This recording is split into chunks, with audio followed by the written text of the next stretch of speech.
La France se distingue sur la scène internationale pour le lien très particulier qu'elle entretient avec le nucléaire. L'atome pèse aujourd'hui pour 70% dans le mix énergétique contre 10% au niveau mondial. Et militairement, la France est la troisième puissance sur la planète en matière d'arsenal nucléaire, derrière les États-Unis et la Russie. Alors, pour comprendre cette relation si spéciale qui a conduit à ce développement, il faut remonter à loin, plus précisément à la veille de la Seconde Guerre mondiale, comme nous le rappellent les auteurs de l'ouvrage collectif Résistance et dissuasion, publié aux éditions Odile Jacob, rédigé sous la direction de Céline Jurgensen, diplomate, et Dominique Mongin, historien à l'ENS. En 1939, une équipe de chercheurs du Collège de France, emmenée par Frédéric Joliot, dépose 3 brevets et adresse à l'Académie des sciences, sous pli cacheté, une note sur la possibilité de produire du milieu uranifère des réactions en chaîne illimitée. Alors, cette lettre ne sera ouverte qu'en 1948. Mais entre-temps, les bases de cette forte relation entre la France et le nucléaire seront posées via notamment le groupe des atomiciens de la France libre.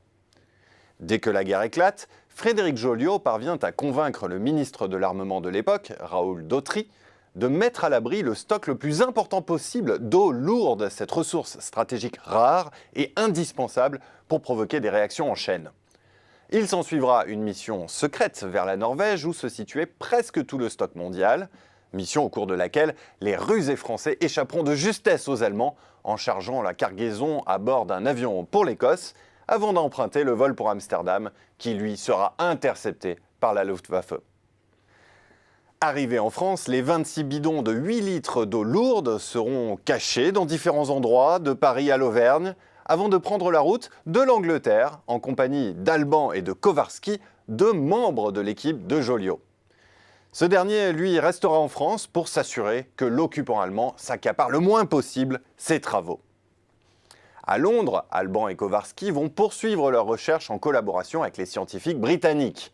Ils seront ensuite mis en sécurité outre-Atlantique à l'été 1942 au Canada où ils vont fondre leurs travaux avec ceux des chercheurs canadiens pour devenir, tel qu'ils se baptisaient, la première entreprise scientifique multinationale au monde. À la fin de la guerre, ces chercheurs seront soumis au dilemme de double loyauté. Faut-il respecter les obligations de confidentialité imposées par le pays d'accueil ou alors choisir de servir la France ? Eh bien, c'est la deuxième option qui s'imposera, les chercheurs ayant pu compter sur le soutien de leurs homologues scientifiques anglais, aux grandes dames de Churchill, et des responsables de la France libre. Et c'est cet esprit de résistance qui a conduit à la mise en place du commissariat à l'énergie atomique, dirigé par Frédéric Joliot dès 1945. Alors, on voit bien qu'au cours de ces années fondatrices, chez les atomiciens de la France libre, c'est l'enjeu de souveraineté qui a conduit la France à développer le nucléaire. Et c'est toujours cet enjeu qui poussera le général de Gaulle à accélérer les programmes, notamment dans les années 50 où les puissances américaines et russes ne se privaient pas de bluffer avec cette nouvelle arme de dissuasion massive, que ce soit dans le cadre du conflit indo-chinois ou de la crise de Suez. On ne peut que constater, 70 ans plus tard, la solidité de ces fondations, puisqu'un effort financier a encore été consenti en faveur du nucléaire dans la loi de programmation militaire 2019-2025.